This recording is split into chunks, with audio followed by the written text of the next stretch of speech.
Hi good morning guys. ഇന്നെൻ്റെ ഒരു day in my life കണ്ടാലോ.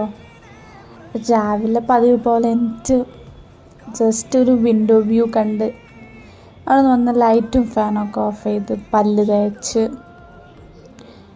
ഇതാണ് എൻ്റെ small get ready with me. ഇതൊക്കെയാണ് ഞാൻ യൂസ് ചെയ്യുന്ന പ്രോഡക്ട്സ്. പിന്നെ അതേ യൂണിഫോമൊക്കെ ഇട്ട് സമയം 8:30 ആണ്. അവിടുന്ന് ലഞ്ചൊക്കെ പാക്ക് ചെയ്തു. ചോറുണ്ട്, കറിയുണ്ട്, മീനുണ്ട്. പിന്നെ ഇതൊരു റിഫ്രഷ്നിങ് ജ്യൂസാണ്. റെസിപ്പി വേണ്ടവർ കമൻറ്റ് ചെയ്യുക. പിന്നെ ഇതാണ് എൻ്റെ ലഞ്ച്. ബാഗൊക്കെ പാക്ക്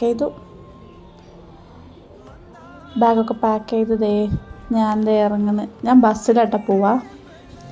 9:15 ലോഗിനാണ്. IT വർക്ക് ചെയ്യുന്നത്. ഞാൻ ബാംഗ്ലൂരിയനാണ്. സോ ഞങ്ങൾ വളർത്തുന്ന ചെടിയാണ്. നടന്ന് ഓഫീസിൽ എത്തി. പിന്നെ ലോഗൗട്ട് ചെയ്തപ്പോൾ ഒരു ചെറിയൊരു ഐസ്ക്രീം കഴിച്ചു.